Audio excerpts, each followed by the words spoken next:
very good evening and welcome to the midweek edition of Prime TV News. I'm Ishara Now Tudna. It's time for your headlines.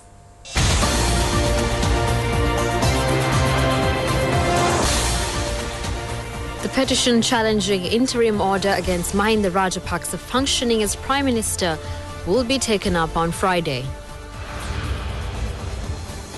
117 votes in favour of Ranil Wickremesinghe in Parliament with the support of the TNA. Estate workers return to their duties. Accepting nominations for cricket election postponed indefinitely. Theresa May to face leadership challenge.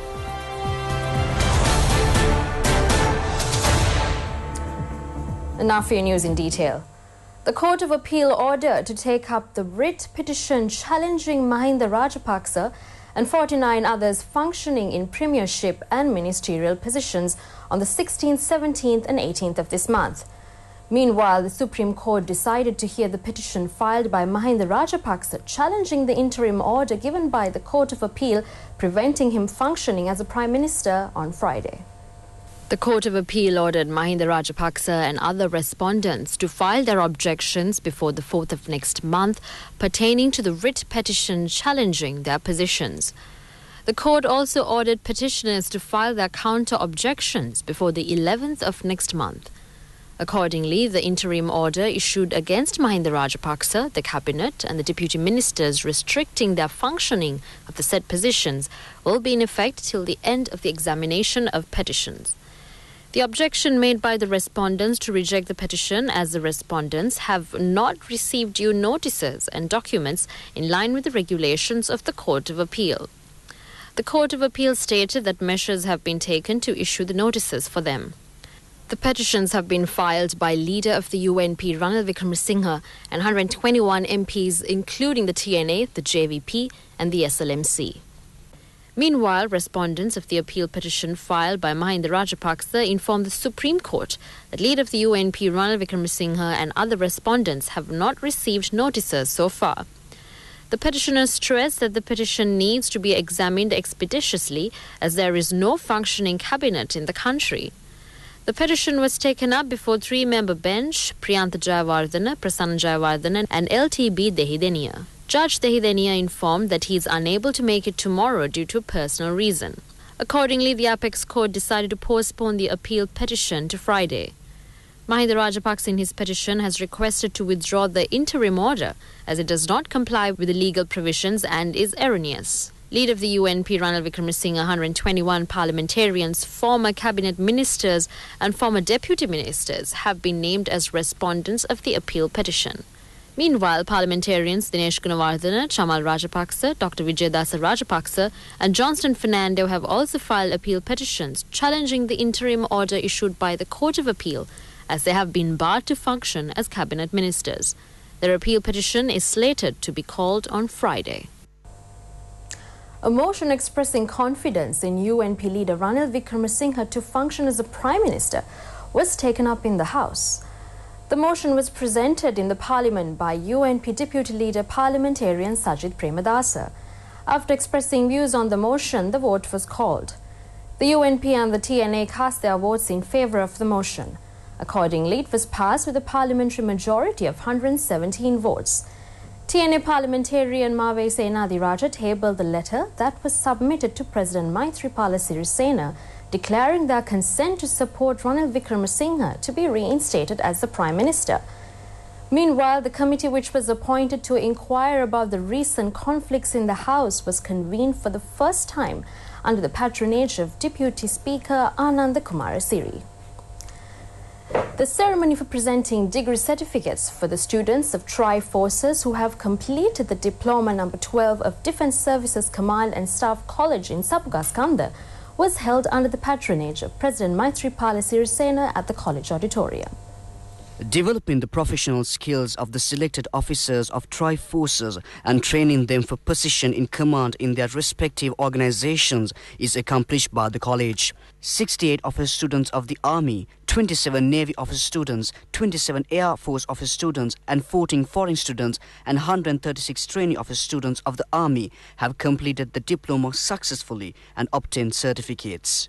14 local and foreign office students representing India, Indonesia, United States, China, Nepal, Pakistan, Bangladesh, Maldives Island, Rwanda, Fiji Islands were among those who have successfully completed the diploma. The outstanding student cadets were presented awards by the President, while the best research book were also awarded. President Sirisen also opened the library with modern facilities established at the Staff College to broaden the knowledge and the intellectual standards of the trainee officers of tri-forces. A provincial correspondent states that activities of estates island-wide are in progress following the end of the trade union action of the estate workers. The estate workers reported to their duty this morning. They were demanding to increase their daily wage to 1,000 rupees. The estate workers decided to call off their trade union action after having a discussion with the president. Chairman of the Ceylon Workers' Congress parliamentarian Arumugam Tondaman said the president promised to find a lasting solution, consulting owners of the estates. The CWC chairman stated that as per the request of the president, the trade unions decided to stop the strike due to severe blow on tea industry of the country. The estate workers engaged in the trade union action for 8 days. Media unit of Speaker announces that Speaker Karu Jayasuriya has informed the President in writing that motion expressing confidence in Ranil Wickremesinghe to function as a Premier has been passed in the House. Public representatives attached to the ruling party state that passing a motion expressing confidence in Ranil Wickremesinghe is an irony, as he has already been challenged before the court on functioning as a member of parliament. They also said the current parliament itself is not legitimate. The ruling party politicians were speaking at a media briefing held in Colombo. Addressing the media briefing, parliamentarian Dala Salha Perumal said that a writ quo warranto has been requested against Ranil Wickremesinghe in the Court of Appeal for misappropriating public property. Accepting the motion by the Speaker in favour of Ranil Wickremesinghe is not ethical in this juncture. He noted that it has been revealed the TNA backs Ranil Wickremesinghe under some conditions.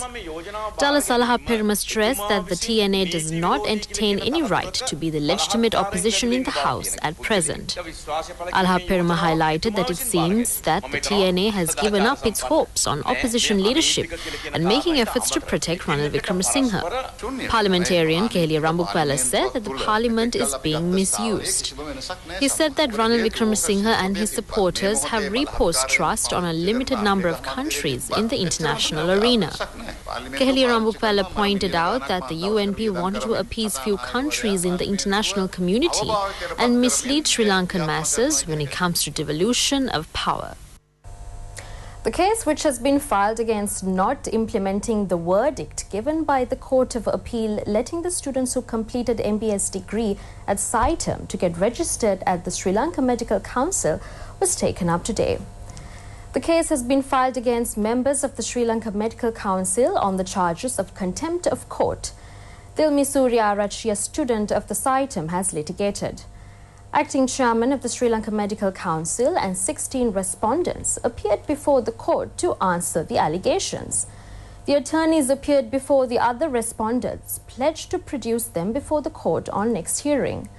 The court ordered all the respondents to appear before the court on the 23rd of January. The Sri Lanka-China Journalists Forum and the Chongqing Normal University signed an MOU to enhance bilateral relations between the two countries. Accordingly, Sri Lankan journalists will be able to be trained at the Chongqing University. President of the Sri Lanka-China Journalists Forum, Nalina Ponso, inked the agreement on behalf of the Sri Lankan party.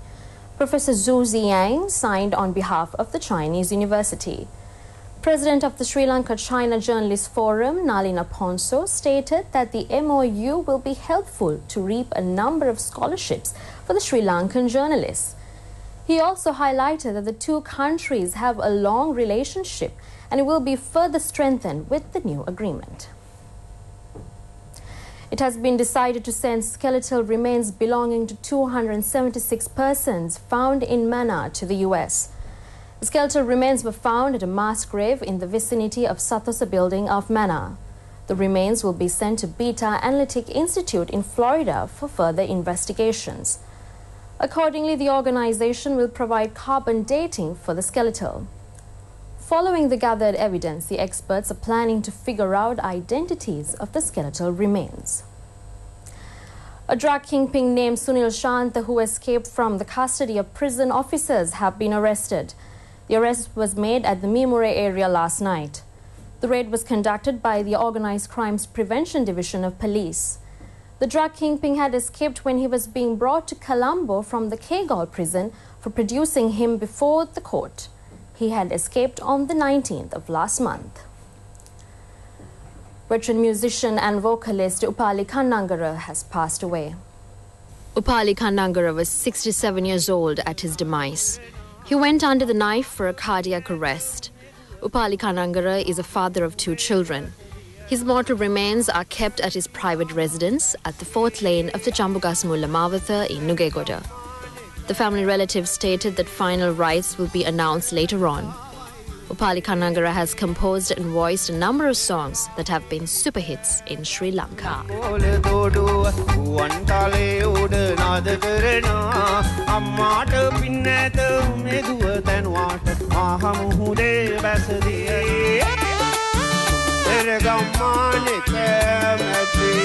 Now it's time for Prime Sports.